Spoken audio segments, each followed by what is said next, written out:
Happy Tuesday. Happy day after Christmas, everybody. I hope you guys had a fantabulous Christmas, enjoyed your friends and family. I had a good Christmas. But that's not what I'm on here live today to talk about. I want to talk to you guys about a question or two questions rather that I have received repeatedly on YouTube and also as a direct message on LinkedIn and on Facebook, as well as a few emails. So, with this question, I also want to explain something because some people, when I answer things like this, they're like, well, why are you taking the time to answer those types of questions? The whole purpose of these live streams that I do on Tuesday are to provide something that I felt that I did not have as an enrolled agent, right? So even though I knew the answer to this question, if I was brand spanking new, interested in this designation, I had no accounting background, no tax background, I would have wanted a reliable resource where I could go find the answer to these questions, right? So, the whole intent behind this, because you guys know my personal mission is to fill the tax literacy gap one taxpayer at a time, is to be that person for enrolled agents and aspiring enrolled agents to help push them towards the goals that they've set in being an enrolled agent, right? So today we're going to talk about, do I need an accounting degree, not agree. Do I need an accounting degree to become an enrolled agent? And then the follow-up question, will an accounting degree help me along in my path of being an enrolled agent? Just in case you are new to me, I'm going to quickly introduce myself. My name is Timolyn Bowens, and I am America's favorite EA. As an enrolled agent, I am licensed through the Internal Revenue Service to represent taxpayers in all 50 states in any type of IRS court, all right, or office. I'm also the owner of Bowen's Tax Solutions, which I don't talk about much on here, but Bowen's Tax Solutions is a virtual firm based in Louisville, Kentucky, and we specialize in helping taxpayers that are facing issues with IRS, specifically those that owe at least $100,000 or more, or they are actively being levied or audited. All right. Now, before I go any further, it looks like I'm getting ready to lose my camera, so let me just adjust that. All right. So, as you guys are hopping on, because I know I did not create an event the night before, I only sent out one invite actually because somebody recently asked me the question over the weekend. So I wanted to make sure they were here. So if you're catching this on the replay because you didn't get a notification, my apologies. Just hashtag replay. Let me know that you were here. But I'm going to dive deep into this because I'm sure you guys got stuff that you need to do on today, whether it's returning items, spending time with family. um, I won't be here long unless you guys hop on with questions, all right? So, first things first, if you were coming across this video because you were interested in becoming a tax professional and you don't even know what the enrolled agent designation is, the enrolled agent license is something that comes through the Internal Revenue Service, all right? Not the state, similar to a CPA license. And it is the highest credential that the IRS awards a taxpayer. All right. So an enrolled agent can do tax preparation, but they can also do tax planning. And what makes us different from other non credential tax preparers is that we can do tax representation. So, what that is that stepping into the shoes of the taxpayer to handle their IRS issue for them. So, I mentioned earlier, one of the things that I do in my firm with representation is I set up and negotiate tax debt for taxpayers that owe $100,000 or more. In that situation, because I am their tax representative, instead of them preparing the arrangement, instead of them getting on the phone and calling the IRS, I do all of that on their behalf. Same thing if they're being levied. I call the IRS, I handle that. They're being audited. We partner. I tell them what to say and what not to say in situations where they do have to speak, but I am their representative to handle that. All right. So that's what an enrolled agent is, if you didn't know before. So, with that being said, when I went to college. I went to Bellarmine University and I was pursuing my accounting degree, a lot of people assumed that I was going to go into tax. Even when I first started to pursue that degree and I knew that's what I wanted to do, I did not think that I wanted to do tax, didn't want anything to do with tax. So it was very funny to me that people automatically assumed that. I give you that background because I understand the confusion with the question. To become an enrolled agent, you do not have to have an accounting degree. Okay. As a matter of fact, to become an enrolled agent, you don't have to have a college degree at all. The barrier of entry to become an enrolled agent is lower than that of someone who is to be a certified public accountant or CPA. Because with that, depending on the state, not only do they have to have a college degree, I believe it has to be accounting or finance, but they also, here in Kentucky, we had to have 150 credit hours, right? And then there's a certain amount of experience that you also have to have. So being an enrolled agent, you have to take the special enrollment exam. I will link in the comments. I did a video on how to become an enrolled agent where I talk more in depth about that. But an accounting degree, a college degree, they are not necessary to become an enrolled agent. However, when we look at the special enrollment exam, which is the exam that enrolled agents have to take, the whole exam is specializing in tax, right? So that is one of the differentiations other than the test length and everything. When we're looking at the CPA exam, we have 4 parts. Not even one entire part of the CPA exam covers tax. So that's something as well that people who are looking at different designations, looking to hire someone, they assume that their CPA knows everything about tax, and that is an assumption. They can specialize in tax and do that. However, their testing requirements do not make them specialize in tax. All right. So don't say that I'm bashing anybody because yes, they very well can specialize in tax if they desire to. And I believe I have a lot of CPA friends that do their due diligence to be the best that they can be in the tax world, but it is not a requirement. Whereas with the EA exam, it is a requirement that you study these different things within the tax law, that you become proficient enough in them to pass an exam. All right. So we got question one out of the way. We do not need an accounting degree to become an enrolled agent. The follow up question to that, though, is will an accounting degree help me in being an enrolled agent? And quite honestly, my initial response that I have when I see this question is yes. But then when I pull back and I think about it, I'm going to say it depends. All right. And nobody come for me if you're an enrolled agent with an accounting degree. But this is why I say that. All right. So if we look at our individual 1040s, those do not require any type of accounting background, right? We are just reporting the information that the taxpayer receives that is reflective of what happened for their income throughout the year. So we're going to put in their W 2 information that shows how much money they made throughout the year, right? Any type of rental income, those things don't require an accounting degree. However, once we get over into business tax returns, so even if we're not looking at a corporation or we're looking at a nonprofit, not for profit, if we're looking at a partnership, those things may not necessarily require an accounting degree, but furthering your education in accounting and understanding how accounting works will be very beneficial to you if you plan on doing any type of business tax returns.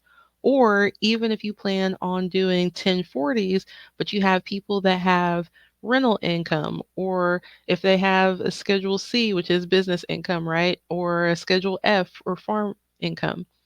The reason that I say that it will help you, although it's not required, is because when you're working with somebody's business financials, you need to understand how an income statement works, right? You need to understand how a balance sheet works.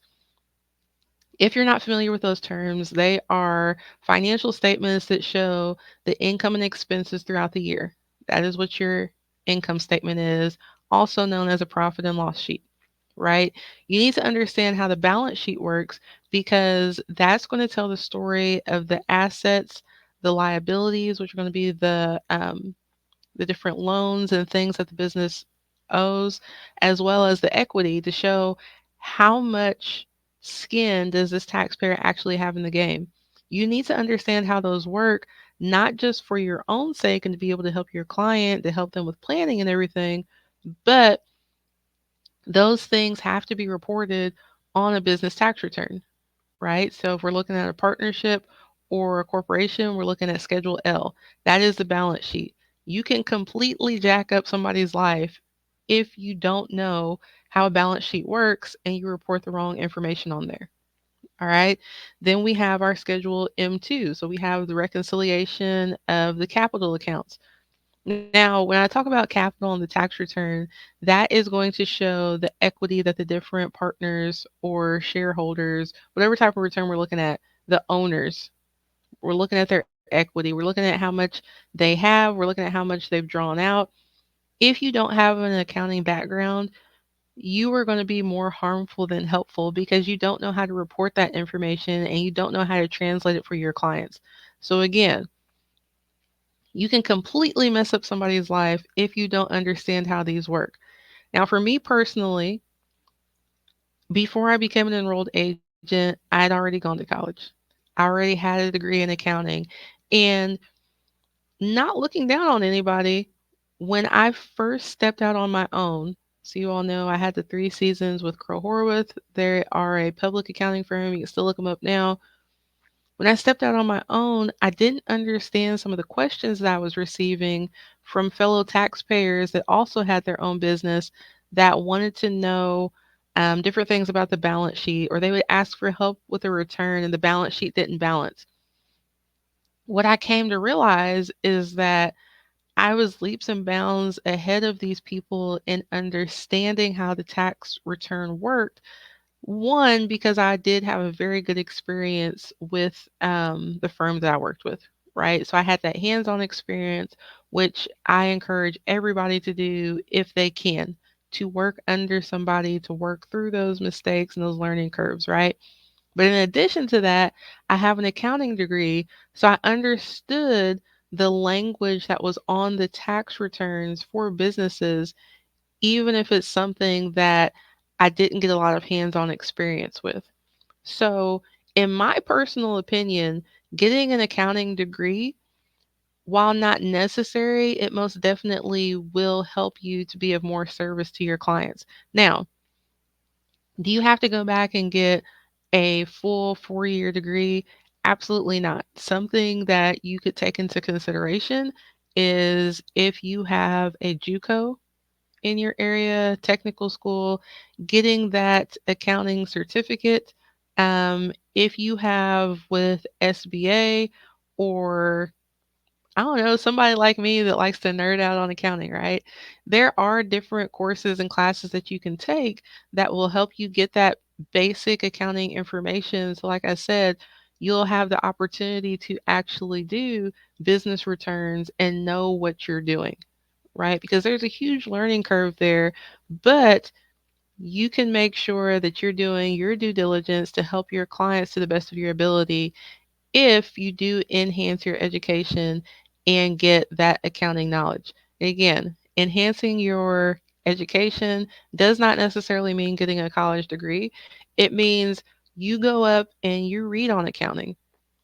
Maybe, like I said, you find somebody like me who, no, I'm not teaching college courses, but I'm teaching how to do things um, around the EA designation. So for you, going to find that accounting one-on-one class, getting the information that you need, and then taking that. And I promise you, after actually taking some type of accounting class, once you look at the 1120, the 1065, those forms, like I said, the Schedule L, the M2, those things are going to make sense because you have that basic accounting information and knowledge now. So I'm about wrapped up. I see you guys joining now. If you have any questions pertaining to today's topic, if you just want to hop in and say hello, go ahead and do that in the comments. I will check over here with LinkedIn really quick. So let me see where my people are at. I'm not on YouTube today. I'm only on LinkedIn and Facebook. So, and I do apologize again, you guys. I spoke with LinkedIn, I spoke with StreamYard.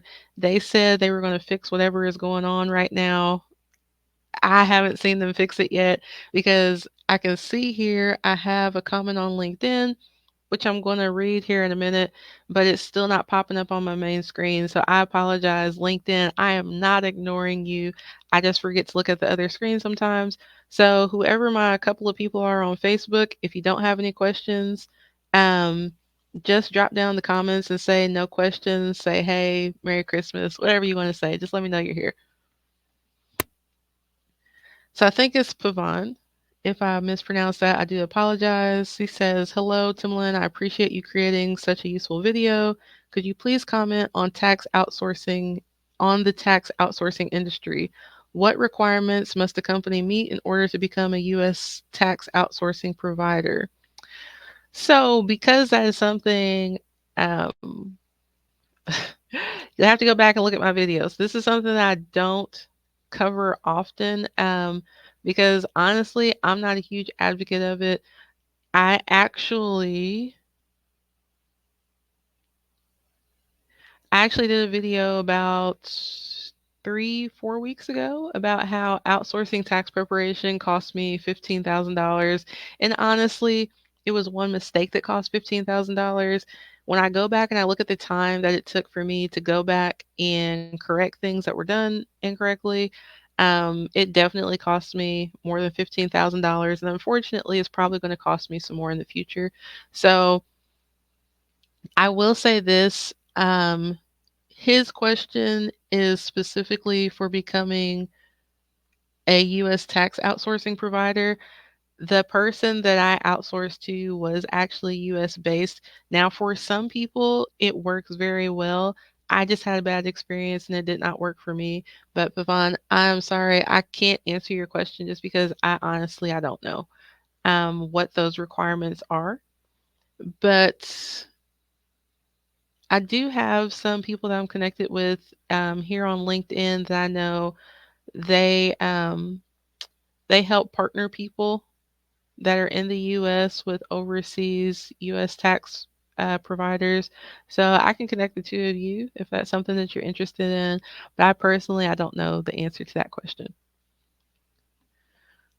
All right, so Facebook didn't give me anything. I don't have anything else on LinkedIn. I am going to go ahead and hop off. Like I said, I hope you guys had a wonderful holiday season. And when you catch this on the replay on YouTube, if you are on YouTube, drop down in the comments and let me know if you have any other questions or something that you'd like for me to cover.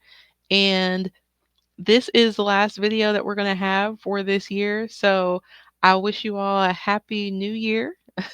But I will still be on here next Tuesday and we are going to hit the ground running. I have some really cool topics I'm really excited to share with you guys. And don't forget, if you have not already, go to americasfavoriteea.com because the Tax Relief with Timberland Bowens podcast is still over there. Thank you guys to each and every one of you that subscribed last year, that shared. I appreciate you guys so much. But also, the different topics that I cover here, there are corresponding blog posts on the America's Favorite EA website.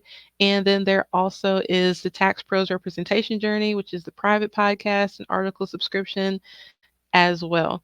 So, Happy New Year. Don't forget to share this because you never know who you're connected to that may be interested in becoming an enrolled agent.